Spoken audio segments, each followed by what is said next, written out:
উনি নির্বাচিত হতে পারেননি, অসম গণ পরিষদ থেকে টিকিট নিয়ে এসেছিলেন। এরপরে উনি গত এমপি ইলেকশনে বিজেপির হয়ে কাজ করেছিলেন। এরপরে পঞ্চায়েত নির্বাচনে উনি কংগ্রেসের হয়ে কাজ করেছেন। এইবার তিনি তৃণমূল কংগ্রেস নিয়ে দক্ষিণ করিমগঞ্জে আসছেন। আপনারা দেখেন যে গত এমপি ইলেকশনে উনি যেভাবে বিজেপির কাজ করেছেন, আমরা সবাই চেয়েছিলাম যে আসাম ভারতবর্ষ স্বাধীন হওয়ার পরে আমরা একজন জেনারেল এমপি ক্যান্ডিডেট আমাদের করিমগঞ্জ লোকসভা দেওয়া হয়েছিল। এর আগে সেটা রিজার্ভ ছিল। এই হাফিজ রশিদ সাহেবকে এই বিধায়ক সিদ্দিক আহমদ সাহেব এবং রানু খান সাহেব একত্রিত হয়ে বিজেপির হয়ে কাজ করে আমাদের কংগ্রেস ক্যান্ডিডেটকে পরাজিত করেছিলেন।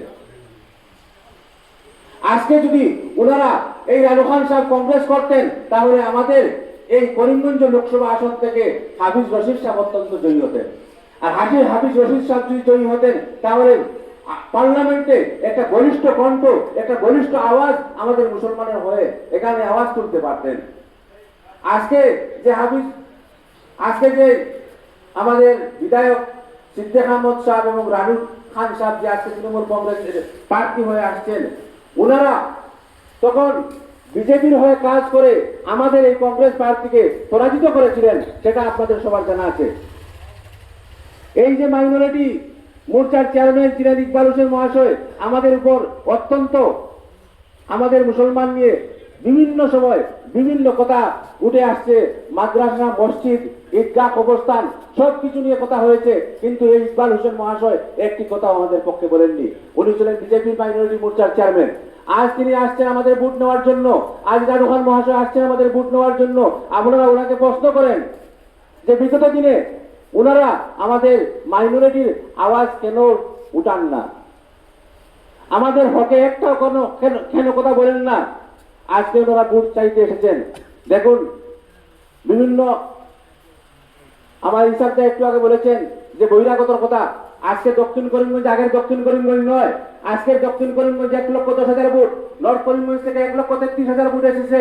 আজকে যে রানু খান সাহেব পুরানো দক্ষিণ করিমগঞ্জের, কিন্তু উনি যদি নর্থ করিমগঞ্জে যান, ওনাকে তো বহিরাগত সেই জায়গায় বলা হচ্ছে। আজকে নর্থ করিমগঞ্জে 1,33,000 ভোট, এখানে তার সাউথ করিমগঞ্জে যুক্ত হয়েছে। রানু খান যদি নর্থে যান, ওনাকেও সেই বহিরাগত বলা হচ্ছে। যে বহিরাগত কথাটা বড় নয়, কথাটা হচ্ছে দেখুন, বিজয় মালাকার রাতাবাড়িতে বিধায়ক হয়েছেন, কৃষ্ণেন্দু পদারখান্ডিতে বিধায়ক হয়েছেন, কমলাক্ষ বিধায়ক নির্বাচিত হয়েছেন খাটিগোড়া থেকে, কিন্তু ওদের বহিরাগত কোনো ইস্যু নেই। বহিরাগত ইস্যু শুধু আমাদের এখানে বহিরাগত ইস্যু। যদি বহিরাগত তাহলে আমিনুর রশিদ সাহেবের পিতা মোক্তাদির চৌধুরীকে তো আমরা 5 বার বিধায়ক নির্বাচিত করেছি দক্ষিণ করিমগঞ্জ থেকে। তো বন্ধুগণ, বর্তমান আমাদের আমিনুর রশিদ চৌধুরী থেকে লাভ নেই। আমরা গৌরব গগৈকে দেখতে হবে। আমরা আসামে একটা বলিষ্ঠ নেতৃত্ব আনতে হবে। আসামের বলিষ্ঠ নেতৃত্ব আনতে গিয়ে এই গৌরব গগৈর হাত শক্ত করতে আমরা সবাই ঐক্যবদ্ধ হয়ে কংগ্রেসের সৈনিক হয়ে আমরা কাজ করতে হবে। আমরা সবাই ঐক্যবদ্ধ হয়ে কংগ্রেসের সৈনিক হয়ে মাঠে নামতে হবে। আমাদের 2-3 দিন আগে হিমন্ত মহাশয় বলেছেন যে আমাদের হাত পা ভেঙে দেওয়া হয়েছে, আগামীতে সরকার এলে আমাদের মেরুদণ্ড ভাঙে দেওয়া হবে। কিন্তু আপনারা আজকে যারা তৃণমূল কংগ্রেসের হয়ে কাজ করছেন, ওনাদেরকে প্রশ্ন করেন, ওনারা কি আমাদেরকে সেফ দিতে পারবেন, না কংগ্রেসই আমাদেরকে সেফ দিবে?